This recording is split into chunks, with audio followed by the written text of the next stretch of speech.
All right, so today we are speaking with Maddy. Maddy is a unique type of interior designer, someone who really focuses on sustainability. And while she loves interior design, she hates the way she's offering her service right now, even though her clients love it, which is honestly kind of a common scenario. There are lots of folks that get into a business they realize they don't like and isn't enjoyable. So there's going to be some really unique takeaways for Maddy and some things you find out about her unique situation that might also be applicable to you. So definitely stick around and listen and hear what Maddy has to say and what advice we have for her. And if you want to run a business that you're running that's not running you, there's something in this for you. Absolutely.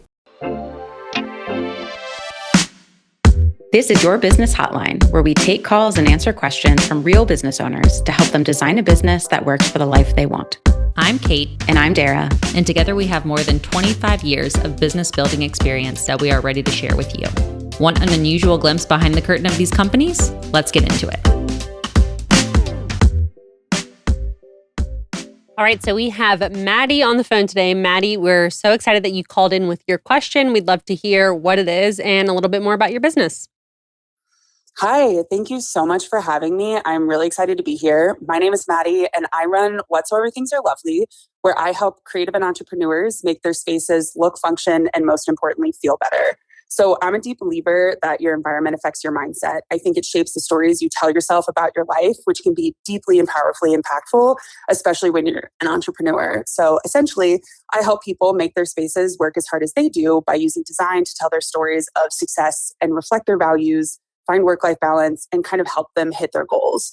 It's generally my mission to help people think more critically about their homes and what they fill them with so that they can find room for like the things that actually matter in life and be generally happier and not just living with their stuff.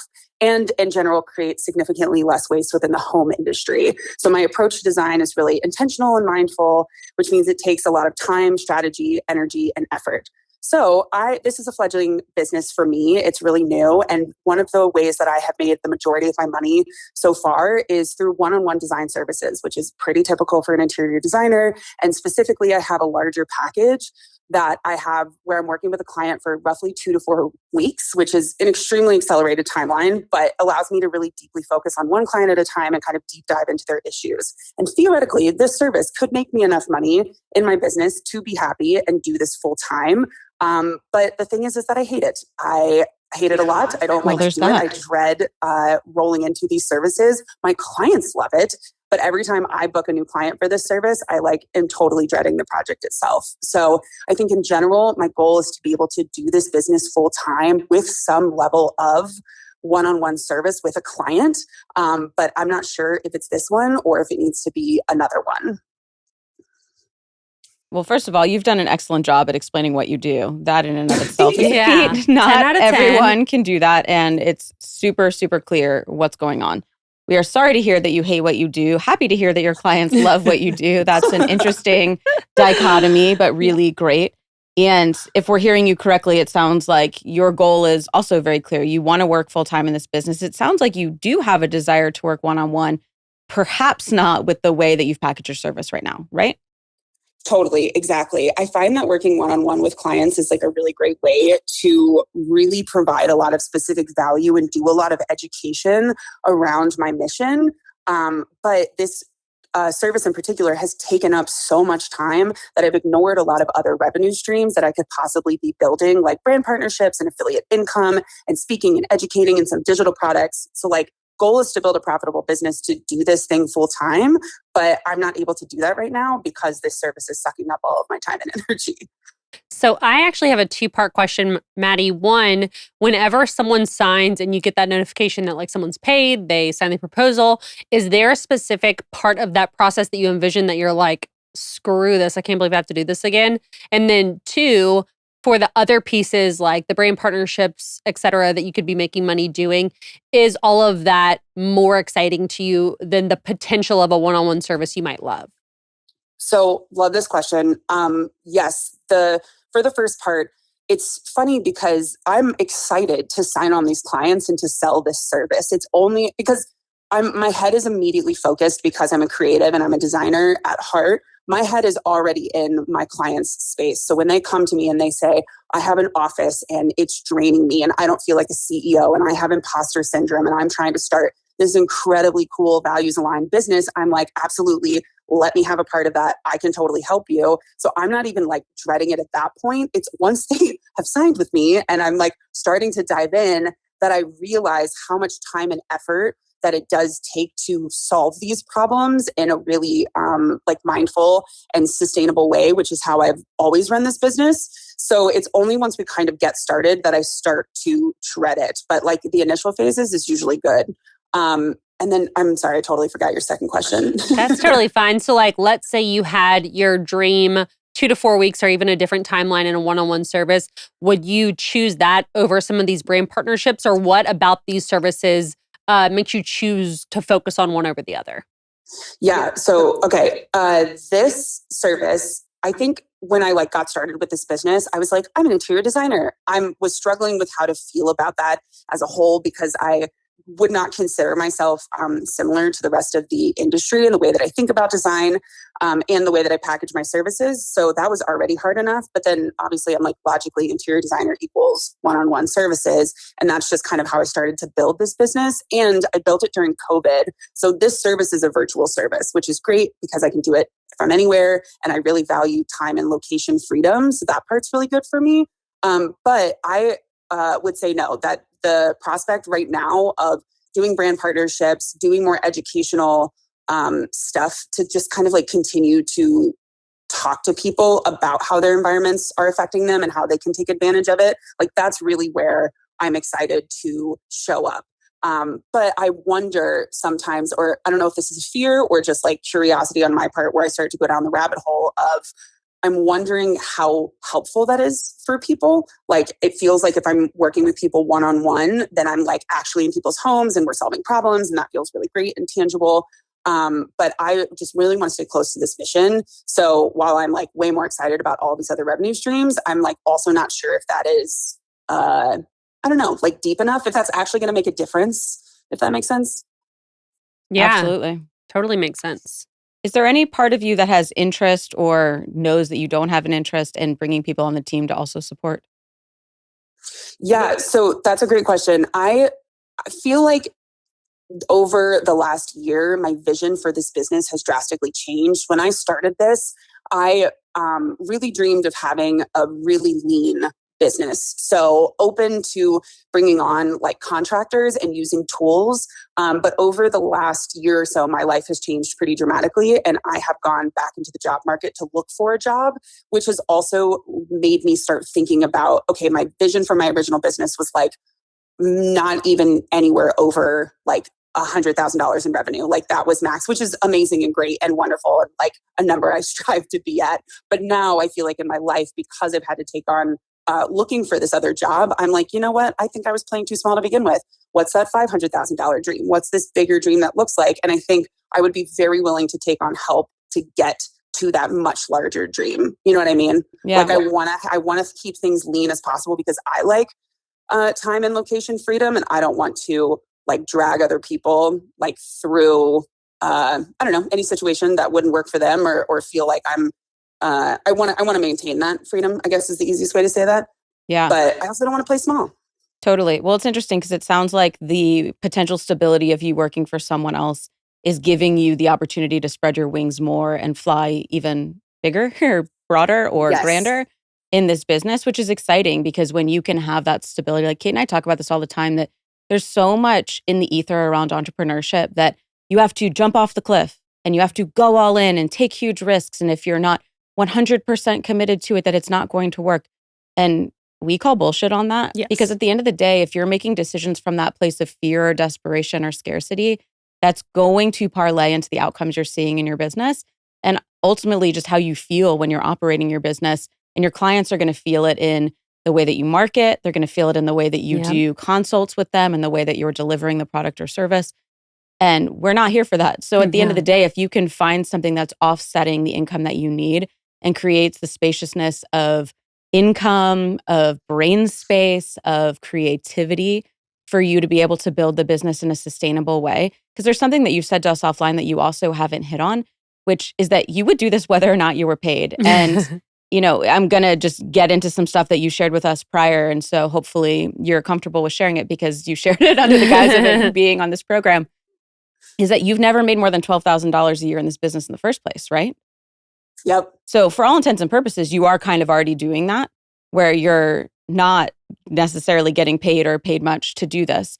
So I love that you're going and looking for a job so that you can have that bandwidth to say, how do I want to grow this business in a way that feels good and it elevates the mission that I have? And the likelihood is we can start to figure out ways for money to come in much more consistently for you to deliver in a way that you actually enjoy doing it when you're coming from that vantage point. And I think something that's so important is realizing that this larger vision and getting the job go hand in hand. And I think so many people think like, oh, if you don't take the leap, you're not a quote unquote real entrepreneur. And it's like, actually, I'm going to make much more abundance-based and thoughtful decisions if I have money that's paying my rent so that I can say no to the smaller things and I can say yes to the bigger things. Like I will never understand why people give people a hard time for like driving Uber or working at Starbucks and working on their idea part-time. Like that's actually a much safer way to do it because at least for me, the mental chatter whenever I don't feel financially stable is so much stronger than any brain power I would have being able to focus on my business because it's like Maslow's hierarchy of needs. Like I need to pay my bills in order to live. The business is secondary to that. And so really getting this job is allowing you to fund that bigger vision or to say no to the things that are smaller than the vision you have. So for anyone that's listening thinking like, oh, I have to take this leap, or you hear those insane stories about like, she was dumpster diving for bagels and now she's a billionaire. And it's like, there's a lot that happened in between the dumpster and the $1 billion. Like, I don't think enough people share that. And I think it's really important, myself included. I did a lot of part-time work before I went full-time on my idea, because I had all of these things I needed to do and I never wanted to make a decision out of scarcity. So if you're listening and thinking you've heard somewhere on Instagram like, oh, well, just put it all on your credit card or go into debt. It's like, no, that's not the only option. We can make really thoughtful, strategic decisions and take risks in a way that feel aligned with how we want to grow a business. Mm-hmm. What's your Totally. Any response to that, Maddy? Yeah, I completely agree with that. I feel like this year in looking for a job, which has been truly an entire year's worth of effort to find the thing that will support me and also importantly, allow me to show up and feel confident as like running a business, which has a lot of value on my resume as well, and not have to hide that from someone. Not that everyone always has to show their cards, but like that's the era that I'm in, which is like, yes, I do run this business and also I'm looking for a job. Why is everybody confused about that? Because I've seen people within the corporate world also be kind of confused, which then confuses me. But I will say firmly that opening up my, like the changes that have happened in my life that have led me to need to go find this second source of income again, because I took a break for a little while to like from my corporate job where I built this in the background while doing that, and then took about a year off to like fully get this thing off the ground. I felt so attached to this service that I hate for the past like year and a half. I have felt tethered to it. And only in this job search recently has it allowed me to be like, you know what? Fuck this. I actually don't enjoy this. And I don't want to keep pretending like I do when it's not bringing me in money. Like the potential is there, but I know that that dread is obviously blocking me from making the money that I could make in this because like I've done the profit planner. I have the numbers. It's possible, but it's not happening. So something has to change. And I really feel like that looking for a job this year has really given me the freedom to be like, you know what? It's the year. It's the year of change. Also, I just want to say too, for anyone else that's listening and scared to keep working, no one cares how you pay your bills. Generally, like no one's asking. You can show up and say, I'm a designer. That's what I did on this podcast. And no one cares how I pay my bills. And additionally, one of the most impactful stories I ever heard from someone in my industry was there is a designer who was at a conference that I was at and she was giving a keynote speech. And she shared that she held on to her corporate 9-to-5 job for like 15 years while she built incredibly huge businesses. This is a major, major, major designer. And only quit once she had her second HGTV show. Not even her first one, but her second show. Then she was like, okay, maybe I can like let go of my 9-to-5. And I think about that every day where I'm like, I don't need to in any way, jump off the cliff any sooner, but I do want to love what I do, And you're entitled to that. And I think that's really like the ethos of this show is like, my version of success and enjoying work can look different. It can be a corporate job and a full-time business. Like those things can exist together. Like you said, we're not the IRS. We don't care how the money's coming in. We don't care how you're paying it. Like none of that matters to us. You can design this however you want and think about all the folks that have dual positions. There are plenty of people who write books, but are also, professors, or they're also like daytime talk show hosts. Like so many people have this duality when it comes to work. So it's not something to shy away from. The other thing I want to bring up that I think is another piece of this that you talked about that a lot of people feel is that my one-on-one connection is the most valuable connection I have with people. And if we're not one-on-one, then we think we might not be as impactful. I want everyone to think about like a book that's changed their lives or a podcast that's changed their lives. I know there are podcasts I've listened to that truly have like changed the way I parent, changed the way I am in my relationships, changed the way I view my business. And that's a one-to-many model that I think a lot of people subscribe to. So like, I think Barnes and Nobles wouldn't exist if we didn't feel like powerful, messages could be taken from different means besides talking to people one-on-one. I do think proximity is really helpful. And I understand why people are willing to pay more for proximity, meaning like we're closer to that person or able to have our own conversations. But by no means do I think if you're not doing one-on-one design work, then people aren't being as impacted as they could be. In fact, I think it actually might even be the opposite. Like more people are getting to hear your story. And I know this from, talking about your business. Anytime I share that you're the type of interior designer that wants to, go about interior design more sustainably and use pieces that people already have, they're like, wow, like even that just on its own, like almost a tagline is powerful. And so I think that hopefully can open you up to like, yes, if one-on-one is something you feel called to do because that's how you most enjoy bringing money in, or that's how you most enjoy working with clients, great. But if your worry is about the impact piece, I would encourage anyone to think about something they've consumed not directly from that person one-on-one and think about how impactful that was for them. And to recognize if you do decide that one-on-one is the way, that you don't have to be the person delivering the one-on-one service or you don't have to do it from A to Z. You just talked about an openness and a willingness to potentially bring on contractors to support in that. Mm-hmm. So it sounds like you love the sales part. You love that conversion piece. You love helping people dream the dream and see it, and maybe even setting out a vision.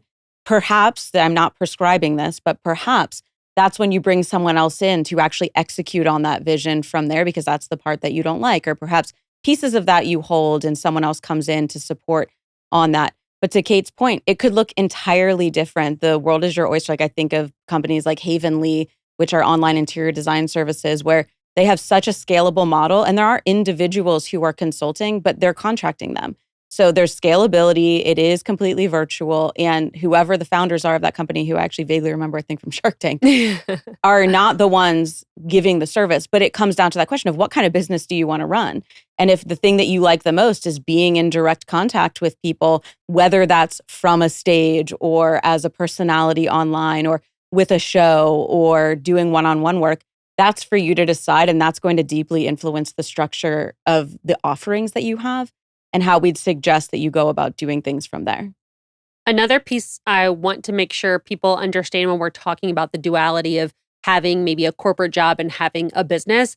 I know multiple business owners and people that now have 8-figure businesses that maybe for the first 3 years of their business paid their contractors more than they paid themselves, or didn't pay themselves anything and paid their contractors a living wage because they had that bigger vision, because they knew that profitability was a much bigger vision than these 3 years. And so I think people might wrongfully assume, because Dara and I do talk a lot about a business to fund your lifestyle and profitability, like that doesn't mean it has to happen tomorrow. It doesn't mean you have to have the most profitable business possible today, because to Maddy's point, that might be playing small. Like that might be playing small based on your vision. And so thinking about what you really want, that's at the core of our message is, what do you really want long-term? What's the vision you have? And that vision might require us taking a pay cut, paying other people more for the time being, so that we can get to a place where we are making such a large impact and making much more profit than we ever could if we were taking that initial profit just for ourselves as a team of one.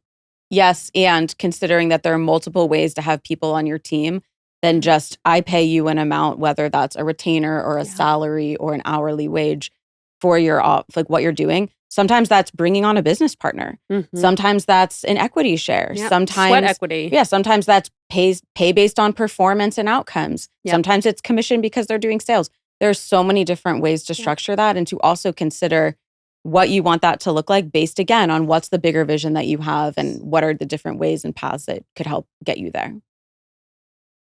Yeah, that's all a great, I feel like, breakdown of kind of all of the different options. And I just wanted to throw in one more like piece of this too that I keep thinking about and kind of coming back to. When I initially like set up this business and looked at having this service, this was kind of my like signature offer, right? Where it was like my high ticket offer. I only needed to generally find like 12-ish clients in a year, and then I would be able to like make enough money. That is a nerve-wracking to let go of. You know what I mean? To like have to because I am very excited about, I think, doing other things besides one-on-one work.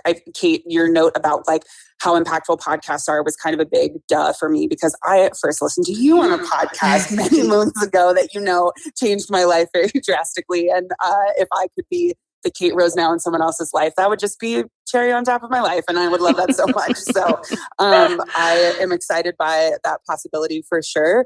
But I'm nervous about like, what does that mean in terms of letting go of a higher ticket, like one-on-one offer? You know what I mean? Does that get replaced with like other, I don't know, like speaking engagements or whatever that like replaces that income? Or is it like truly looking at like, what are the ways that we could reach more, like just completely pivot and reach way more people and have a bunch of lower ticket types of things that I do, like affiliate income and other things like that? I'm so glad you brought this up, because I have this conversation often. And even though sometimes it feels obvious once we hear it, it's clearly not from the conversations I have.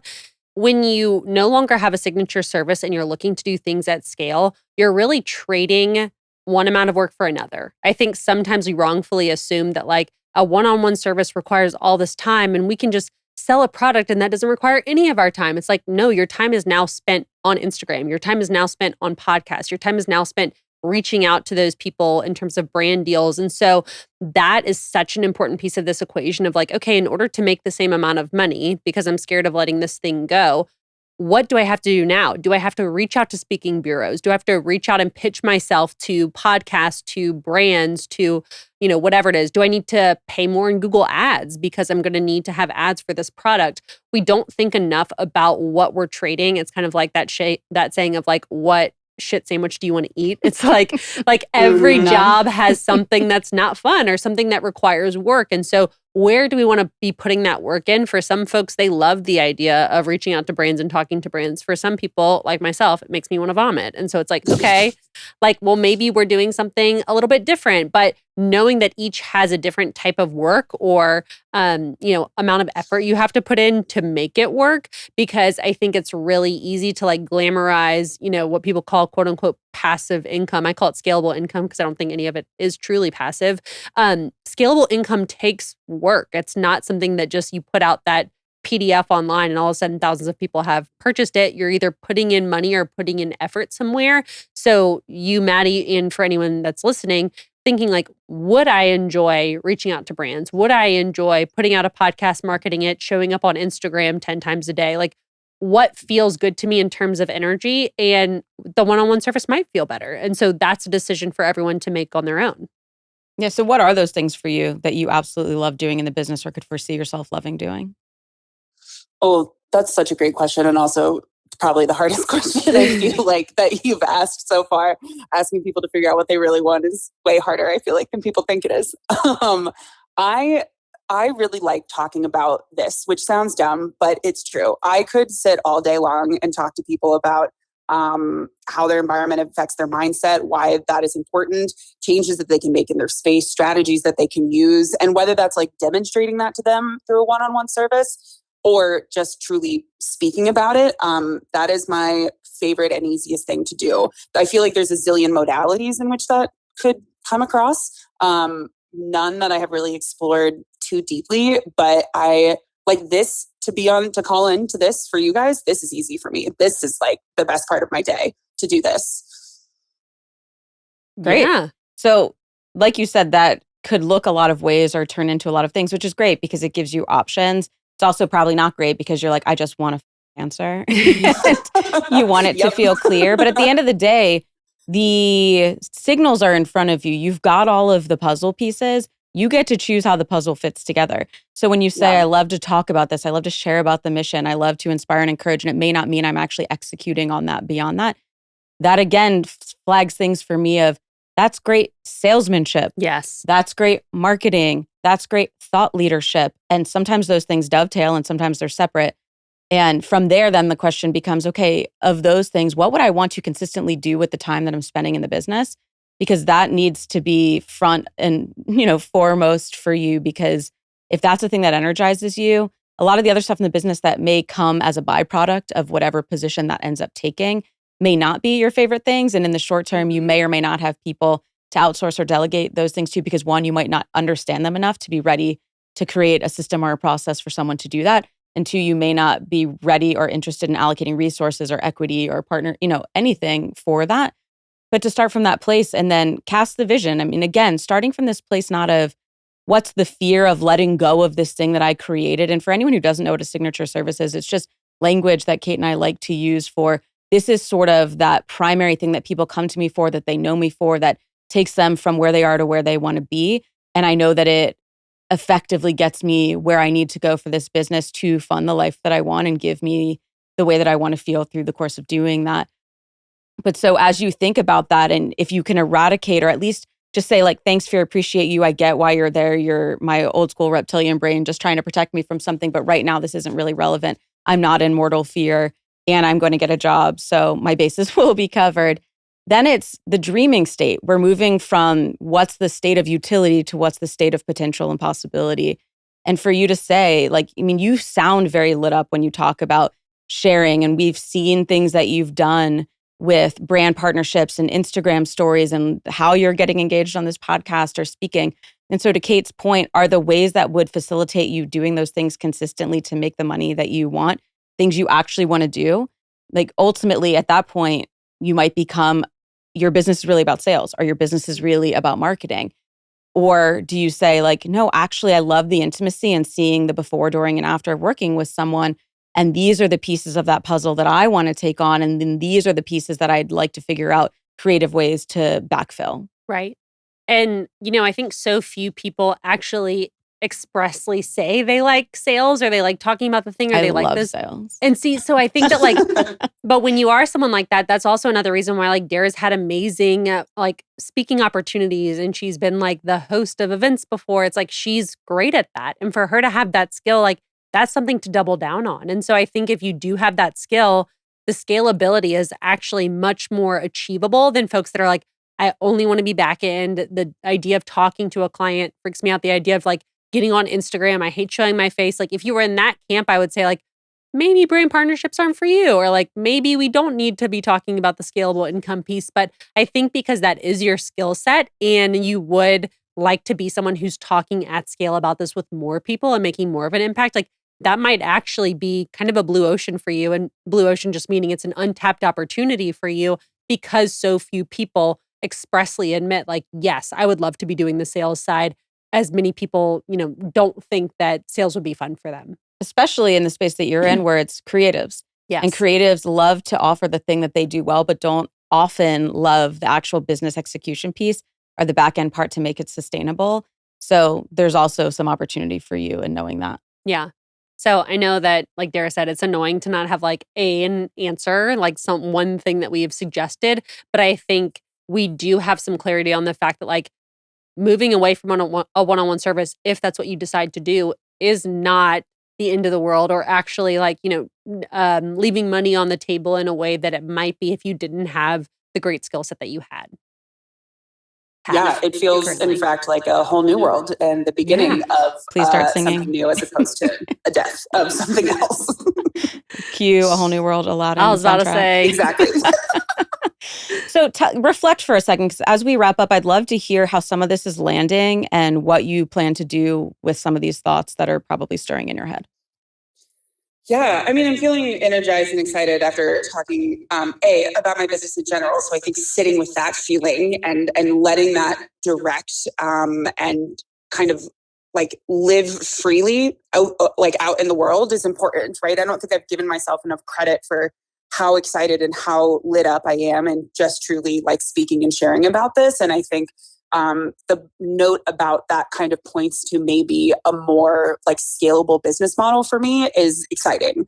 I feel really energized by that. And I think that one of the best things I've done in this business in starting this, I think it's why I show up so energized, is to let myself do what I like to do. I think it's been like I had a background in project management and data analytics, and then was like, I'm going to be an interior designer. Like that is such a hard thing to let myself do, but I feel like I'm going to do that again here and let myself follow this path and see where it goes in terms of just showing up and chatting about this business and this work. And so I'm very excited about all the possibilities that come with that and kind of dreaming and talking to other people like you, Dara, who do more of the like selling and like to talk about their businesses as well. I'm excited to like connect with other people on how they're doing that sustainably and like how they're showing up and doing that on a consistent basis and what that looks like for them. So my brain's churning with ideas. I'm glad to hear that. And I'm glad to hear that, one, you're willing to let go of that identity piece of,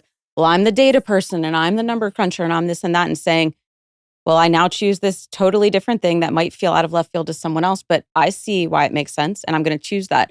And I think for anyone who fears taking on a moniker or a new identity, to just recognize, like, if you run, you can call yourself a runner.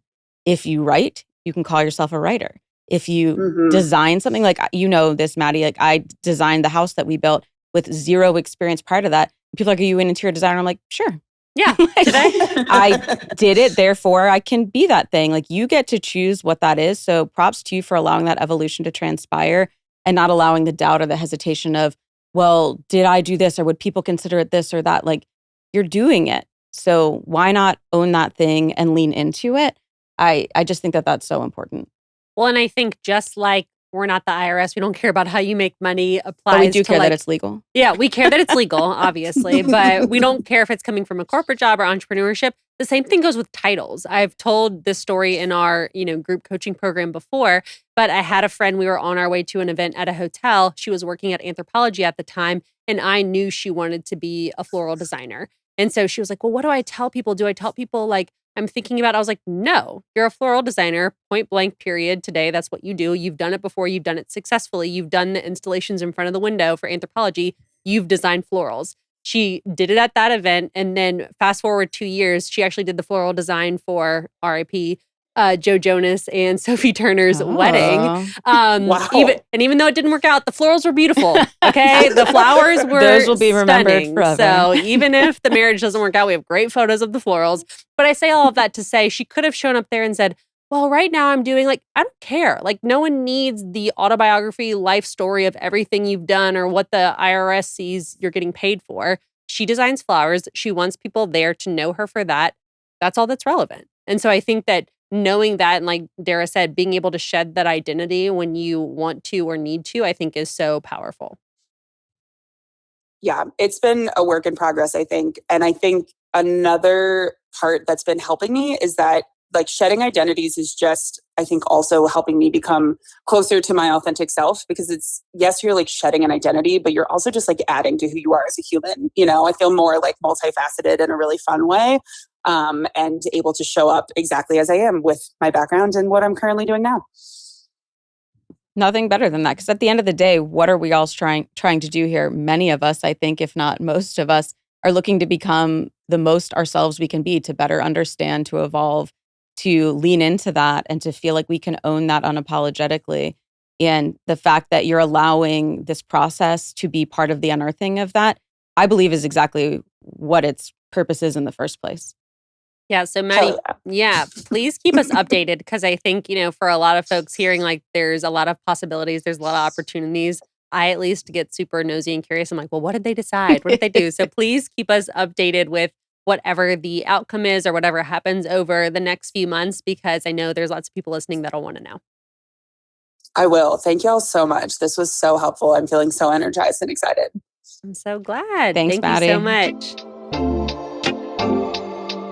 So we just spoke with Maddy, and I think there are a multitude of takeaways. I think the first one being that you can have a job and have a business, and those two don't have to be mutually exclusive. You Doesn't can. make you a fake entrepreneur. Yes, It's not exactly. shameful. Right. It's actually sometimes a very wise decision. And you can change that over time. Yes. So it doesn't have to be like, okay, I've decided that I'm going to be doing this part-time and that's etched in stone. You can constantly be evolving that. And whatever you decide you want to be working on at that time, that can be the reality for your situation. Well, this isn't exactly applicable to her episode, but I think it's worth sharing do you remember Josie? Yes. Of course. Josie was a really great example of this, where she came to us saying, I have this business on the side and I'm working full time and I hate my job. So I want to go full in on the business. She ended up switching jobs and saying, I actually want to be intrapreneurial, not entrepreneurial. Yeah. And that I can take the skills and the things that I desired in my business, but forego the things that I didn't like about running my own show and being completely self-reliant, and bring it into this space. And suddenly a whole new world was opened up to her. So, while obviously you and I love business, we also understand that it's not for everyone, or that it's not for everyone at every season. Yes. And that we can be honest with ourselves and let it be what it is. And so I also love with Maddy, especially in our little after show, that we learned that you can be playful with this, that you can create, like you can look to other people for inspiration. Yep. And you can really try to dig in and see what are they doing and what works, but not to just try and be another of fill in the blank. Yes. And to say, what's the way that I want this to look and feel for me? How could I create and generate this? Yeah. And to your point, that might look one way for a while and then it could change. Or you might set the vision and say, these are the sacrifices, so to speak, that I'm willing to make to get to that place ultimately. And also to say, none of this has to be permanent.